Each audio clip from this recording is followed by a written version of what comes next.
Once we've accepted and set aside those actions that are sometimes over the top, then we can focus more on the emotions that are behind the actions. But what if we sit down to do this and we have just no clue what emotions actually are behind the surface? And no idea as to what to do with the emotions, even if we knew what they were.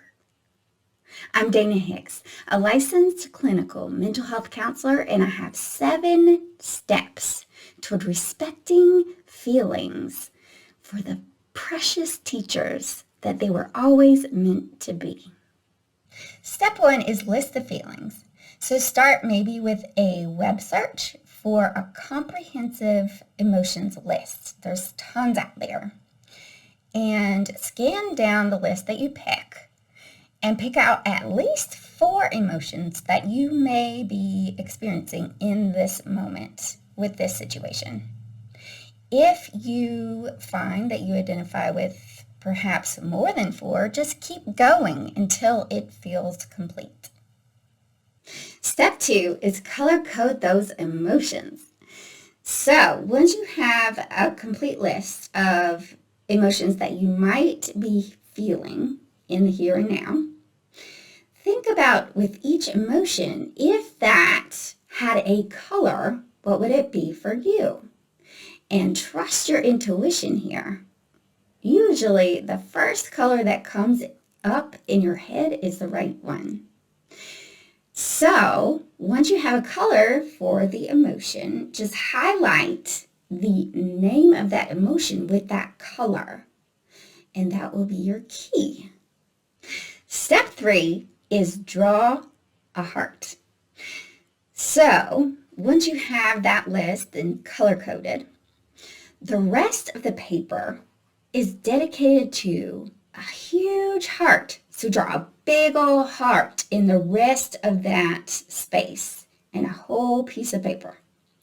And that will represent your full capacity of experiencing emotions. Step 4 is chart the heart. So you've got a color-coded list of emotions and a huge heart. So for each color, i.e. emotion, think about how much of your whole capacity to feel is that specific emotion taking up right here, right now. And after you have done that for each color and emotion, you'll end up with a huge emotional landscape of what you're experiencing right here, right now with this situation. Step 5 is characterize the root feeling.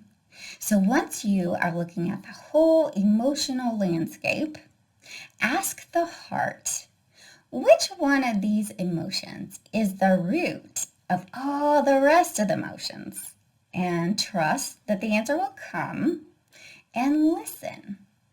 Once you do get an answer, take that one emotion and add to its color a shape, texture, temperature, and vicinity in relation to you that it would take on.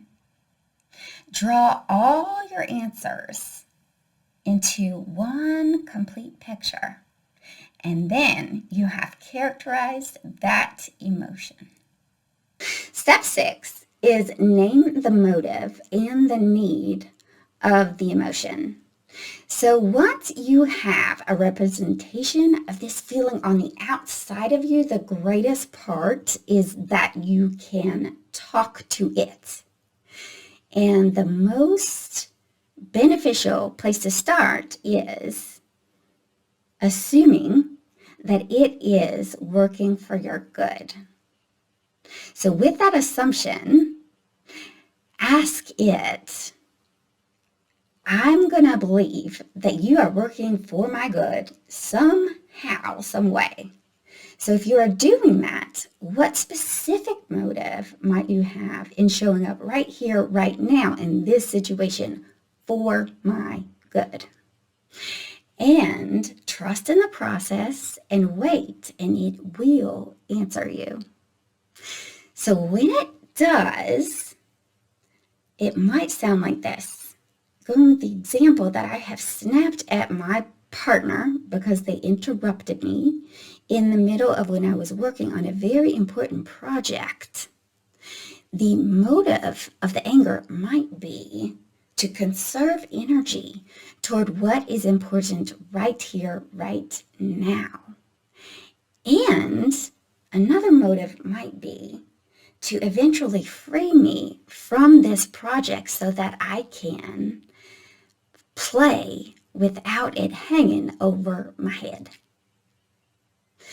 Then, once you notice the motive that's most resonating with you, then thank that feeling for having the motive, because that's a gift, right? So sincerely thank it, and then ask it, what do you need more of right here, right now? And then in my example, the need might be plenty of time and space to myself uninterrupted. Step 7 is define the action. So once you know the need, then ask yourself, what can I do within my own self to address that need as much as I can? So in my case, with the need of plenty of time and space to myself, the actions might be putting a sign on the door saying, do not disturb until I'm finished, closing the curtains on the windows, and eliminating any noise in the room that might be distracting. I could also talk to my partner and say, I am in the middle of something very, very important. If you need me for any reason, please make a list of anything that I need to address, and I promise I will look at that list as soon as I'm done with this project and walk out of the door. So, once you have all the choices of actions, you can choose any or all of them and follow through with your plan. Once you've followed through with the action, notice any shift as a result of having provided your own self with what the emotion needed. And then also check in with yourself on how it feels to receive nurturance from your own self. And just bask in any shift you notice as a result of either of those things. Once you have a list of all the possible actions that you can think of, pick any or all of them and follow through with your plan. After you have followed through, take time to notice what it feels like to provide toward your emotional need within your own self. And also, take time to notice what it feels like to be nurtured by your own self. Notice any shifts on the inside as a result of both of these things, and bask in what you notice. To wrap up, navigating emotions can be tricky initially when you have nothing outside of yourself to go on.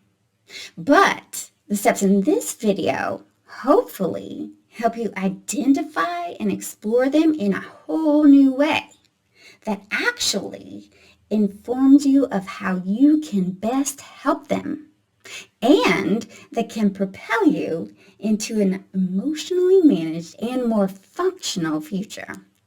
Stay tuned for next time on Embodying Your Ideal Inner Parent. Feel free to like, comment, and subscribe below with no strings attached.